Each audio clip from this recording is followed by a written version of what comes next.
me hago fotos, ahora ya tengo mucho cuidado con las fotos, pero cuando me hago las fotos con la clase trabajadora y con la gente que se acerca a hacerse una foto con el coordinador, a mí no me gusta el culto a la personalidad.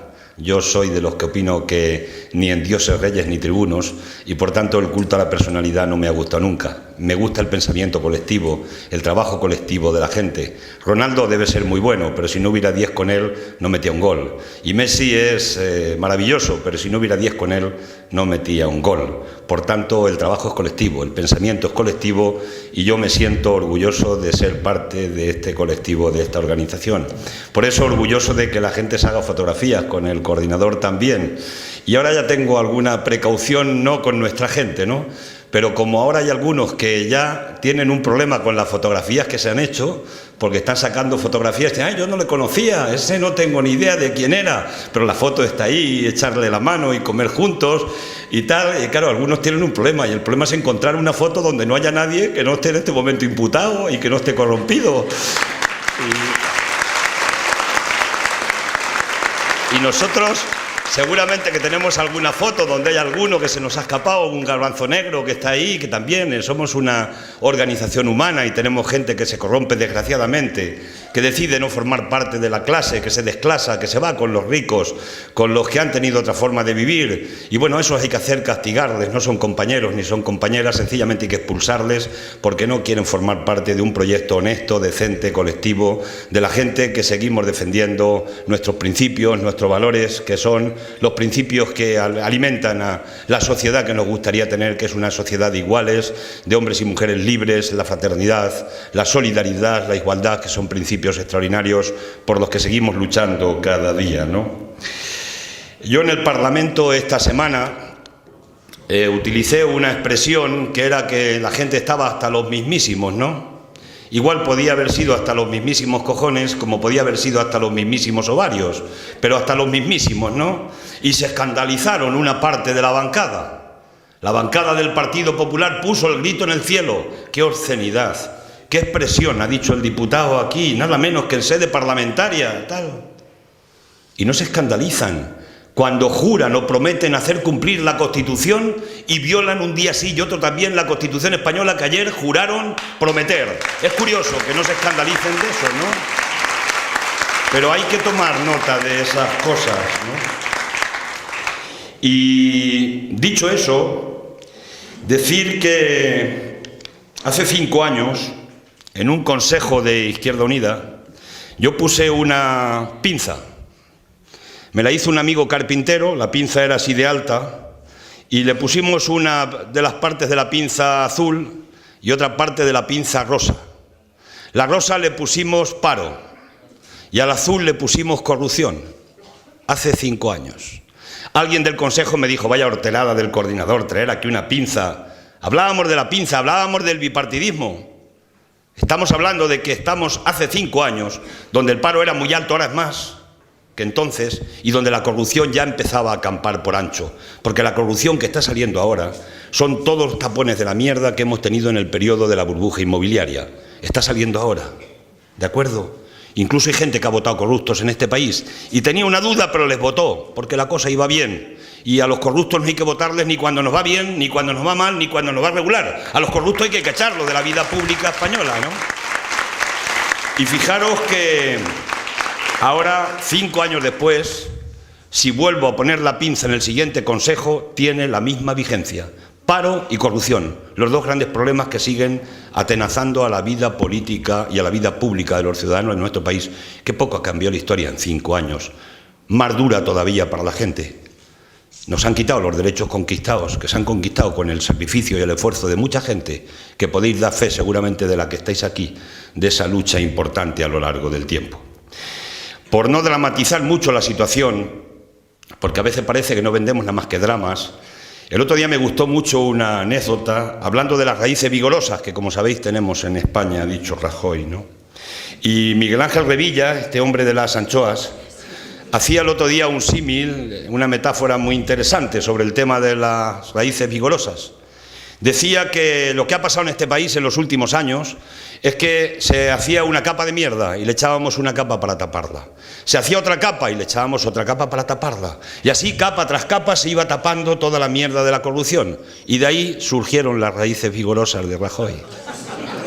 Es una buena metáfora, ¿no? Creo que define perfectamente lo que es la situación de este país. Lo cierto es que el empleo es más precario que nunca. Por vez primera en la historia de la democracia, el 51% de los contratos que tenemos en el conjunto de contratos en España son contratos temporales y contratos precarios. Han superado a los contratos fijos. Lo cierto es que el empleo que se está creando es empleo precario, es empleo barato, es empleo basura, la mayoría. Porque lo que se está haciendo es sustituir el empleo fijo que antes tenía la gente en muchas empresas por empleo precario y contratando a jóvenes ahora mismo con salarios muy bajos. Salario medio de cómo se están haciendo ahora las contrataciones es el salario medio de hace 20 años. Si esto no lo dicen hace 20 años no nos lo hubiéramos creído. Pero eso es una realidad, está pasando. Y ha aparecido una figura que no pensábamos que iba a pasar en nuestro panorama privado, ¿no? Cuando teníamos un contrato, más o menos teníamos la vida resuelta, ¿no? Todos los que estamos aquí un poco mayores damos fe de eso. Tener un contrato significaba que podías pagar una vivienda, que podías comer, que podías vestir, que incluso podían nuestros hijos estudiar y por tanto te permitía tener una vida más o menos digna. Esto era un contrato. Pero ahora resulta que ha aparecido la figura de trabajadores pobres con contrato. El hecho de tener un contrato ya no te garantiza tener una vida digna. Ha dicho Cáritas que el 15% de los contratos es gente que está yendo también a los comedores públicos de Cáritas. Y este es un dato terrorífico. Que haya gente que tiene un contrato y que tenga que recurrir a la ayuda pública en ese sentido. Por tanto, están cambiando muchas cosas en nuestro país. Dicen que se reduce el paro. Lo que pasa es que se reduce la población activa. Que la gente emigra. Y claro, los jóvenes que emigran, estos ya no están apuntados a la oficina de paro. Si emigraran todos los parados, en España el paro era cero. Y saldría Rajoy diciendo, he acabado con el paro en España. Pero nos están contando un cuento chino. Porque lo cierto es que en las horas trabajadas, lo cierto es que no se trabajan más horas que se trabajaban antes. Es decir, no está habiendo más puestos de trabajo reales que los que había anteriormente. Es ficticio lo que nos están contando. La desigualdad se ha incrementado. Ayer aparecía un dato. 20 familias en España tienen el mismo capital y los mismos recursos que 14 millones de pobres en España. Lo ha dicho Intermón Oxfam. No tiene credibilidad suficiente para decirlo, pero esto es terrorífico, estos datos. ¿Cómo es posible que haya aumentado la desigualdad en plena crisis? Solo tiene una explicación, es que la crisis no ha sido para todos. Es que algunos han aprovechado la crisis. Como las guerras no son malas para todos. En las guerras algunos ganan más. Los que venden armas se forran en las guerras. Pues en este caso, en esta crisis, es que algunos han forrado la crisis a costa del sufrimiento de mucha gente. Tenemos un déficit importante, gastamos más que lo que ingresamos en las cuentas públicas. Y tenemos que ir cada día al mercado a buscar 180 millones de euros. ¿Y por qué tenemos que buscar en el mercado 180 millones de euros que estamos aumentando la deuda y con ello los intereses? Pues sencillamente porque hay un fraude fiscal. Margas decía algo impresionante en España. Ignacio era el que lo comentaba. O Marga, o los dos, da igual. El problema es que 80.000 millones de euros se defraudan al fisco cada año. 8 puntos del Producto Interior Bruto. Eso es mucho dinero. Y ese fraude es un año sí y otro también. Y a los 4 años prescribe el fraude. Le hemos llevado una iniciativa al Gobierno, entre otras muchas que hemos presentado, donde lo decimos que se tiene que suspender la prescripción del fraude. No vale que diga, bueno, yo hice el fraude hace 3 años, el año que viene me cumple, si no me han pillado, me he escapado y yo no pago. No, es que nosotros lo que decimos es que ha defraudado al fisco, nos ha defraudado a todos nosotros y a todas nosotras. Algunas veces alguien en algún bar saca pecho y dice, hoy a Hacienda le he pegado un viaje. No, el viaje nos lo ha pegado a todos nosotros. Porque eso significa que hay menos dinero para las escuelas o menos dinero para la sanidad. Necesitamos tener una cultura en nuestro país de que pagar los impuestos es bueno para la mayoría social del país, es bueno para el país, pero hay que pagarlos con justicia, hay que pagarlos con equidad, hay que pagarlos efectivamente, quien más gana y quien más tiene que pagar más. Eso lo dice la propia Constitución española y eso no está pasando en España. Por tanto, si eso se resolviera, y nosotros, desde luego, si tenemos algo que ver en el gobierno futuro de este país, vamos a perseguir sin ninguna duda a los defraudadores, a los que nos defraudan a todos, porque no es de justicia que esté pasando esta barbaridad desde el punto de vista fiscal en España. No es de justicia. Y por tanto hay que perseguirlos. Estamos pagando por la deuda del país 35.000 millones de euros, 36.000 este año en los presupuestos.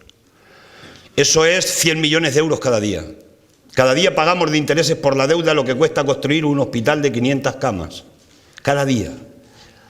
Si decidiéramos plantar cara al pago de intereses, porque tuviéramos autonomía económica suficiente para plantar cara política a los acreedores que han prestado dinero al país, sí, muchos con trampa, con la trampa que ha provocado el Banco Central Europeo, que le daba dinero a los bancos al 1% porque a los estados no le compraba deuda soberana y los bancos venían y nos compraban la deuda soberana al 5 o el 6%, fruto de esas especulaciones por lo que pagamos 36.000 millones cada año.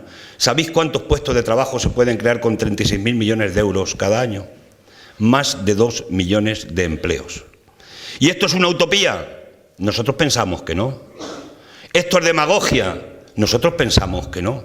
¿Por qué no se planta cara al pago de intereses? ¿Por qué no se le dice a los acreedores, a los fondos de inversión y a todos los que han prestado dinero y los bancos y han comprado bonos del Estado, ustedes van a cobrar el principal? Vamos a hacer un estudio de la deuda para ver qué parte es odiosa, por si acaso se tiene que discutir una parte de la deuda y hacer una quita. Se ha hecho en otros países, se hizo en la propia Alemania en 1953, cuando se le quitó toda la deuda para que pudieran remontar después de la Segunda Guerra Mundial.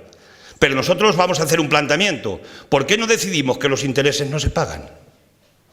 Y el acreedor le podemos devolver el principal, pero los intereses, esa cantidad ingente de dinero, decir que no se paga y vamos a generarlo para la economía productiva y para crear empleo.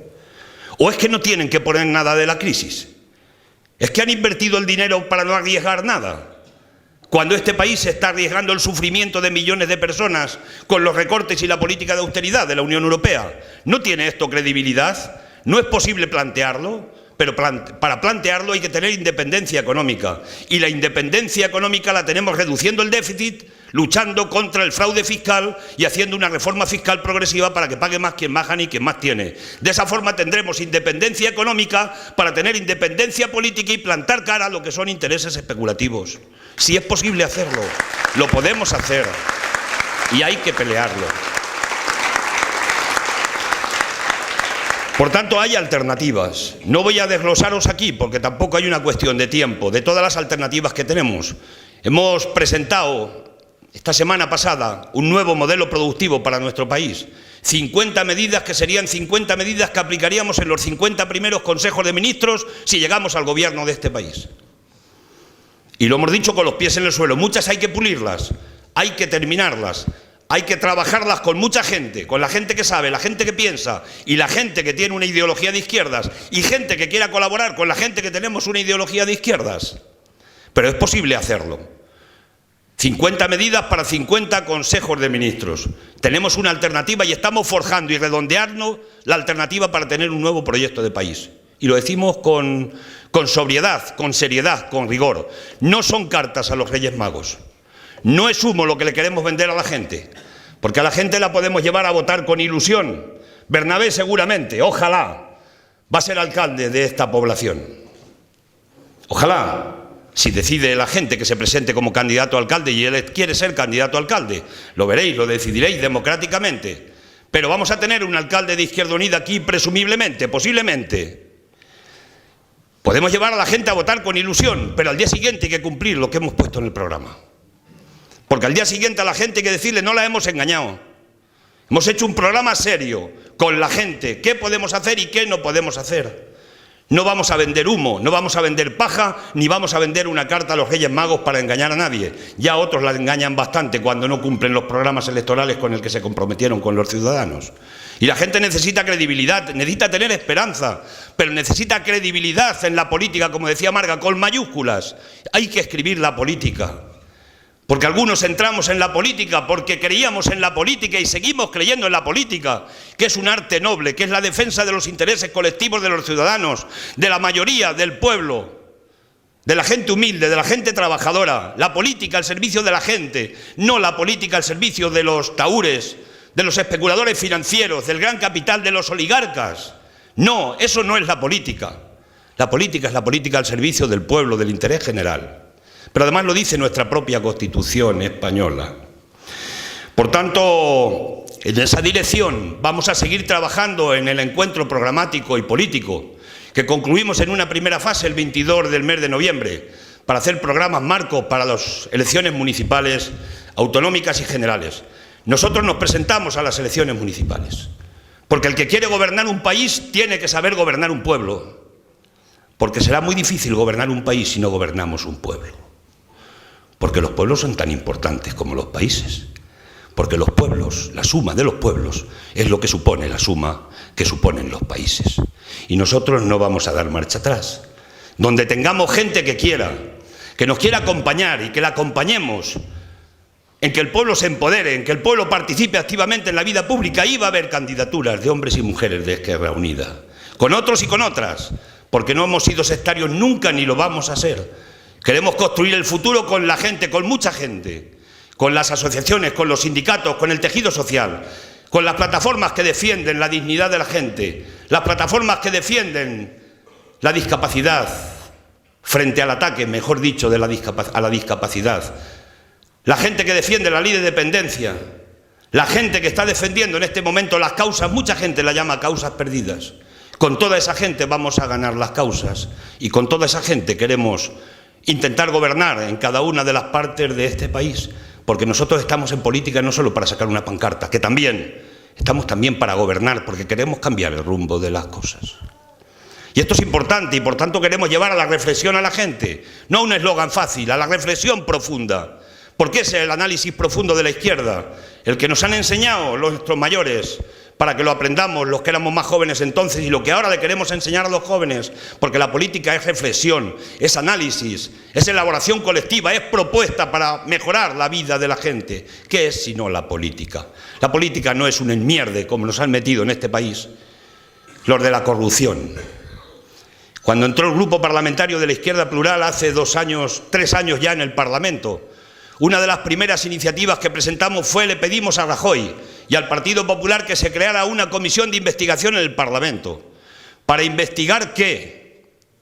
Para investigar toda la estafa, el expolio que se ha hecho de las cajas de ahorro en este país.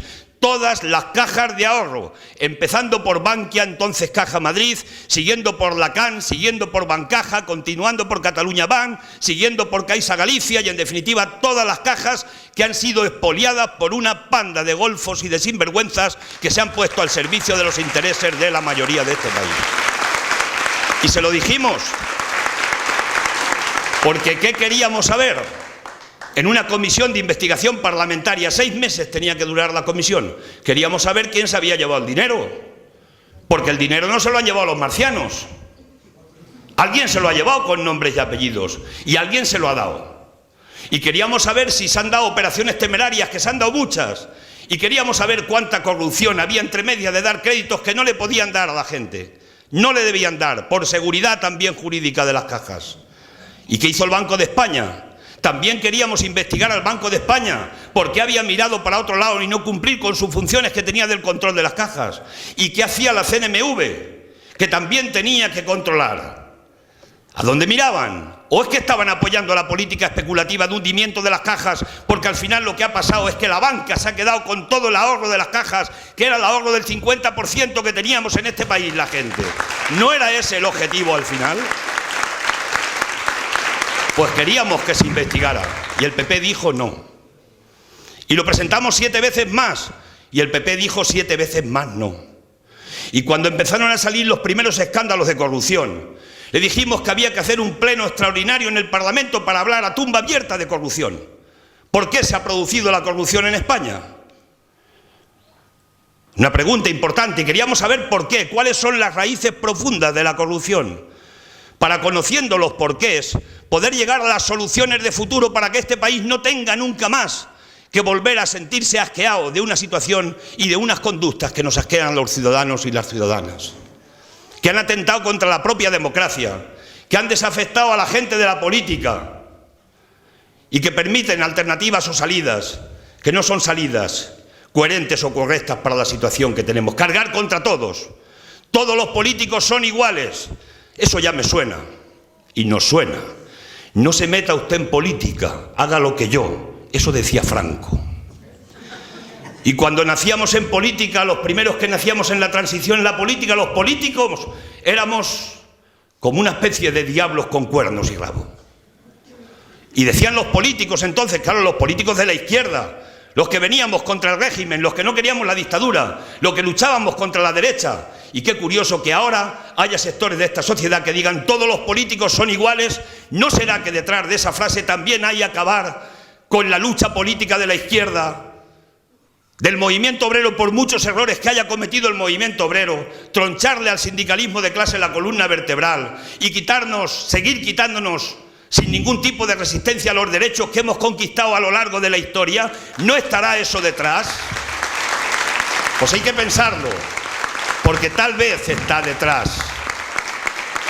Y los corruptores, ¿no hay corruptores? Los políticos son unos corruptos, de acuerdo, los que lo sean. Yo en Orihuela, me permitís que diga esta licencia, en Orihuela un hombre, cuando estábamos peleando, por cierto, frente a unos vertederos de lisiviaos en los que estaba metido el señor Ortiz, este empresario generoso de Alicante, que no sé si le habrá quedado algo por comprar o por no comprar, mejor dicho, en el aparato del Partido Popular, incluida la alcaldesa, que ya podía haber dimitido. Parece que tiene currículum suficiente como para haber presentado la dimisión, ¿no? Pues fuimos a aquellos vertederos y en Orihuela, un hombre, me pidieron los ecologistas que cogiera el megáfono y le dijera unas cosas. Yo no quería realmente tener protagonismo político, lo digo sinceramente, pero me exigieron ya prácticamente que tenía que decirles unas palabras. Iba con los compañeros y compañeras de Izquierda Unida. Y me puse a decir unas palabras y un hombre pone allí y empieza a vocear: todos los políticos sois iguales, unos corruptos, etcétera, etcétera. Y a mí no se me ocurrió nada más que decirle al hombre: oiga usted, yo todos los calvos que conozco no son cabrones. El hombre se quedó planchado, ¿no? Y cuando acabamos el acto me vino a ver y me dijo: disculpe usted, yo no le quería ofender. Y digo: yo usted tampoco. Porque mire usted, no es justo, yo no soy corrupto. Por tanto, no me diga usted que soy un corrupto. Y mis compañeros que están aquí conmigo tampoco son corruptos. Y como usted, si no es un cabrón, pues no le será, no pasa nada. Pero no me señale usted con el dedo. Estoy seguro que no lo va a volver a decir nunca más. Por si acaso hay alguno que le recuerda esa historia, ¿no? Pero ya está bien de esta historia. Ya está bien de que nos quieran meter a todos en el mismo saco. Nosotros podemos tener una oveja negra, podemos tener un gabarzo negro o dos o tres. La cuestión es cómo resolvemos ese tema. Y lo resolvemos porque lo tenemos que expulsar de nuestra vida colectiva. Nosotros no le vamos a amparar. No le vamos a decir: Luis, sigue, sé fuerte, ánimo, Luis. No vamos a decirle que Fabra es el ciudadano ejemplar. Ni a Camps le vamos a decir: Camps, estamos a tu lado, un paso adelante, al lado, detrás. No le vamos a decir que queremos gobernar como Jaume Matas y queremos un gobierno como ese. No vamos a animar a los corruptos, vamos a cargar contra los corruptos. Esa es la diferencia fundamental entre unos y entre otros, entre los que crean tramas de corrupción y los que defendemos la honestidad de la vida pública y de la vida política española. Esa es la diferencia. No van a ensuciar nuestra historia, ni nuestra memoria, los casos que nos puedan salir internos de corrupción. Porque esta organización que yo modestamente intento coordinar tiene mucha mochila y tiene mucha historia. Y tiene mucha historia de loas importantes, de gestas importantes. Mucha historia de dignidad, mucha historia de luchas. Mucha gente en las cunetas todavía que no ha tenido restitución en la memoria histórica. Esa es nuestra memoria. Y esa será la memoria de muchos jóvenes que se incorporen al proceso de la izquierda para intentar cambiar y ayudar a cambiar la sociedad como otros nos incorporamos cuando no teníamos ni zorra ni pajarera idea de política. Igual, porque esto es una cadena y la tenemos que seguir alimentando y la alimentamos los unos a los otros. Porque hoy, si estamos aquí y si hay posibilidades de que aquí tengamos una alcaldía aquí en La Romana, en este pueblo concreto, eso tiene historia concreta. Y la historia la ha escrito gente con su resistencia en tiempos difíciles, con no tirar la toalla, con no desanimar, con no dejarse llevar por cantos de sirena. Hoy hay encuestas y algunos nos desanimamos cuando vemos las encuestas. Por eso tenemos que mirar a nuestra historia.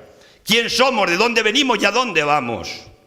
Y aquí en La Romana hay gente como Alfredo, como Carmen, como Dimas, como Miliet, que se encarga de los temas organizativos. Esas son la historia de las raíces profundas de nuestra memoria y de nuestra historia. Es la gente que ha luchado, y otros muchos y otras muchas más. Y porque se han mantenido en el peor tiempo de nuestra historia, porque han resistido, por eso está Bernabé aquí, que por cierto tiene una mente maravillosa y un cerebro privilegiado.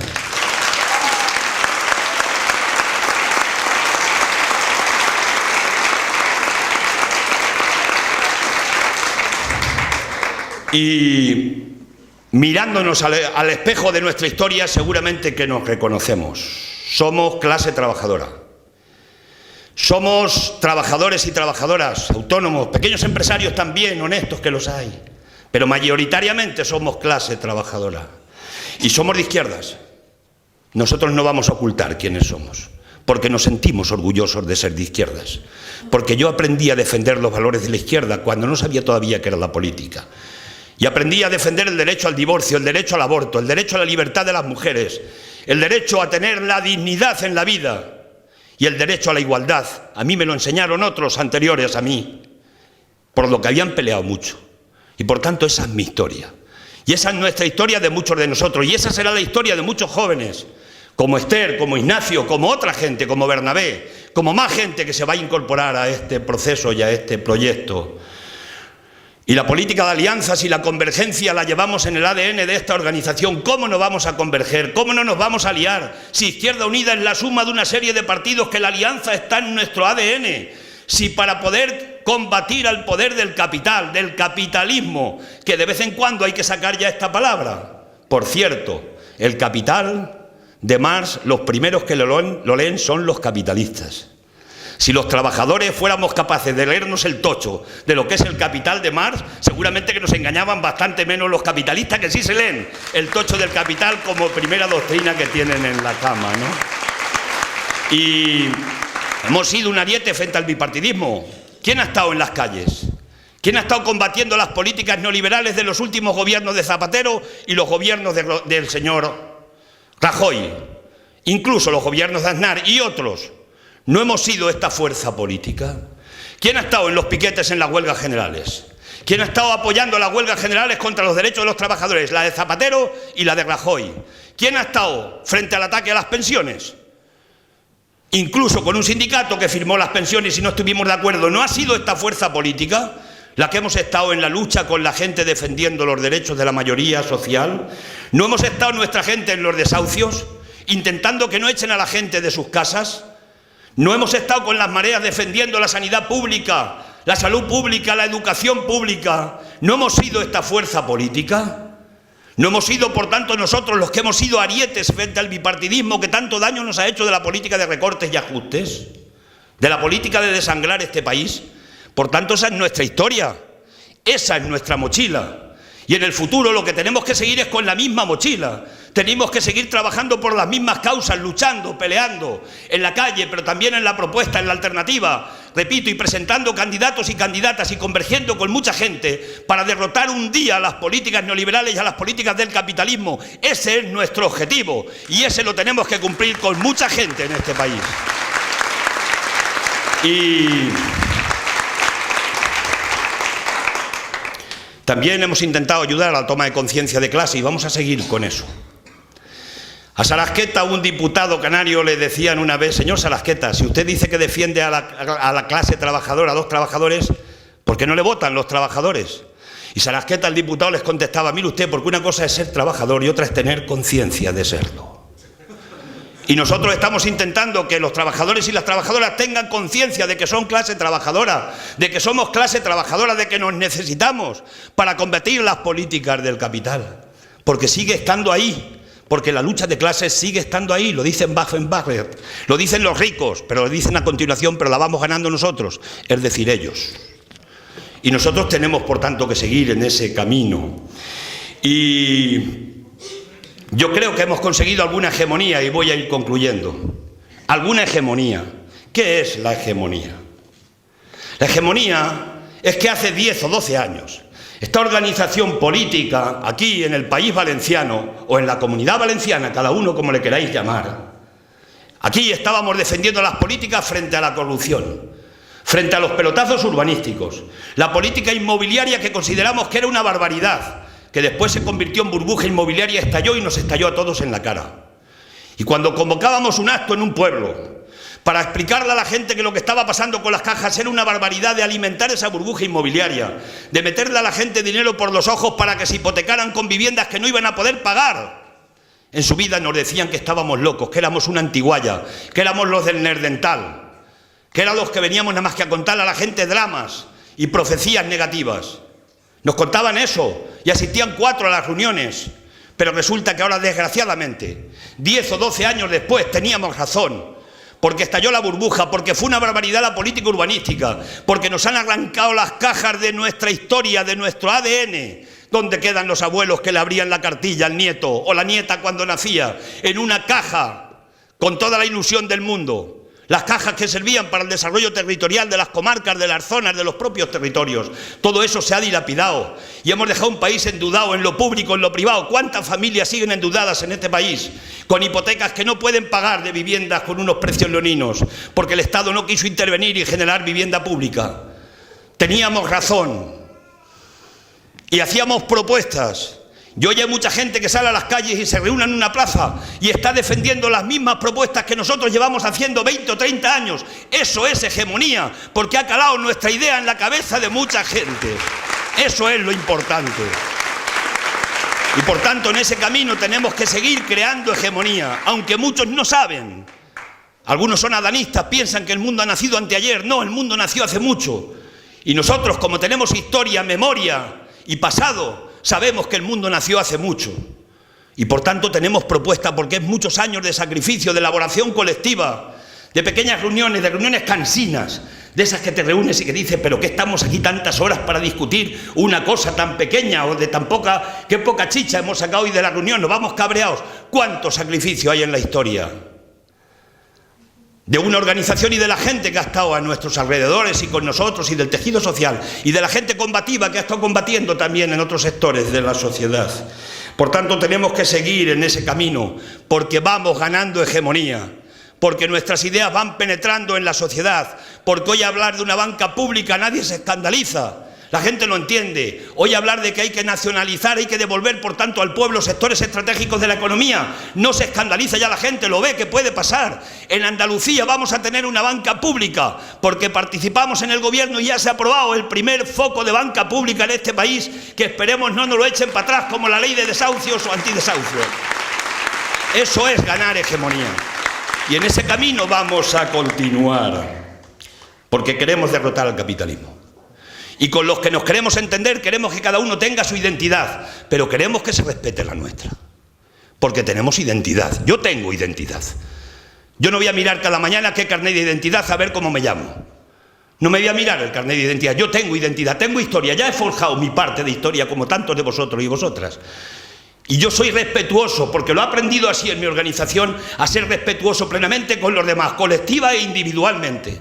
Y el mismo respeto pedimos para nosotros, el que le vamos a profesar a los demás.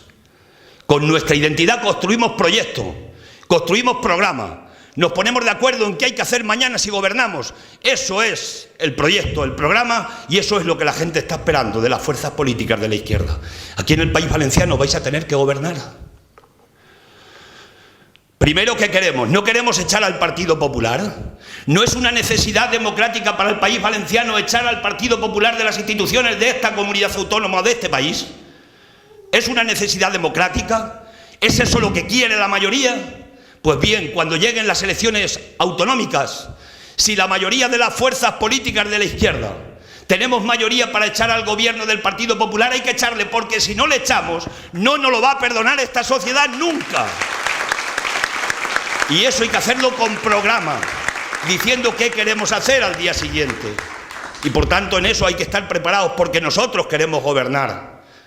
No venimos aquí únicamente a criticar y a protestar, sino queremos mojarnos, queremos gobernar. Queremos decidir y participar en la vida pública. Y ya concluyo, creo que me he pasado ya casi de tiempo. Quiero deciros que al día siguiente del cambio hay que abrir el grifo del agua de las casas y el agua tiene que seguir saliendo. Hoy o ayer ha aprobado la Federación Española de Municipios y Provincias que a los 20 días de no pagar un recibo de la luz, se lo pide al Gobierno para que el Gobierno lo eleve a proyecto de ley, el recibo del agua, perdón, a la gente le corten el grifo del agua. ¿No es eso una inmundicia? ¿No es una inmoralidad?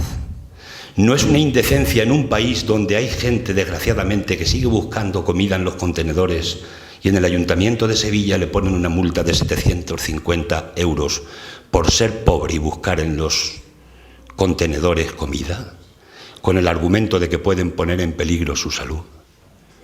Manda huevos, ¿no? No es para escandalizarnos. Pues bien, nosotros queremos que al día siguiente del cambio el agua del grifo tiene que seguir saliendo y tiene que seguir saliendo para todo el mundo. Y queremos construir un programa serio, sólido, sobrio.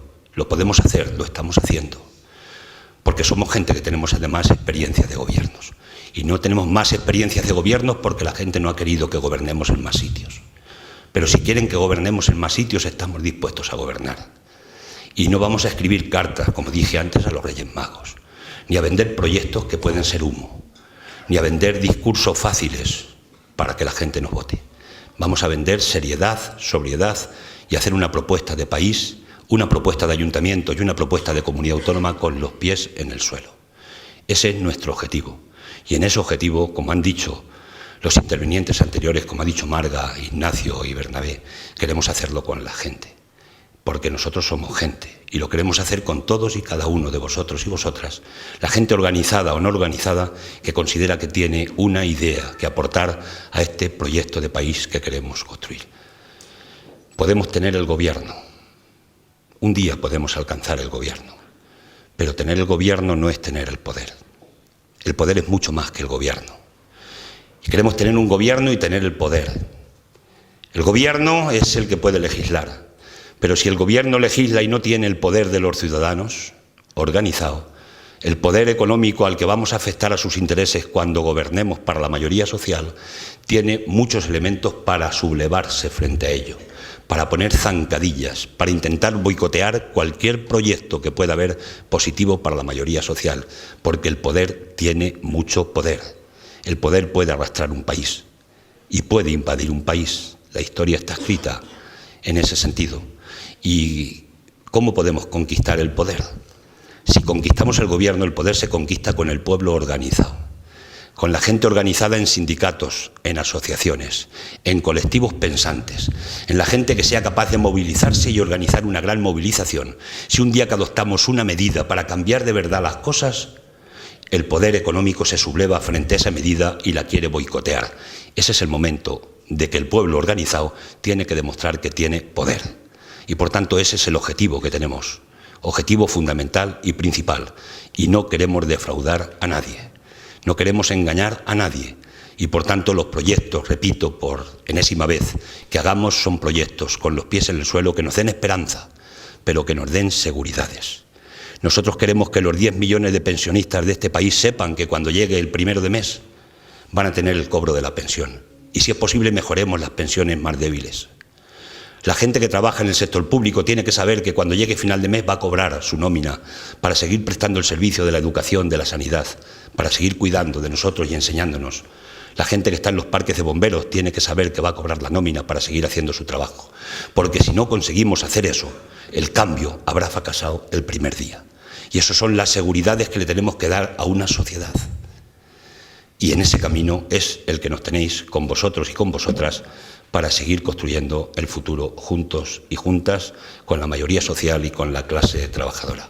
Nosotros vamos a intentar no fallaros porque somos gente que venimos ya de largo recorrido y tenemos memoria, tenemos mochila y con algunas miserias también, son nuestras, forman parte también de nuestra historia.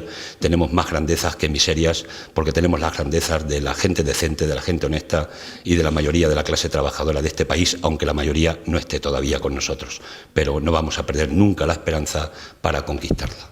Así que muchísimas gracias, salud y cuando podamos república.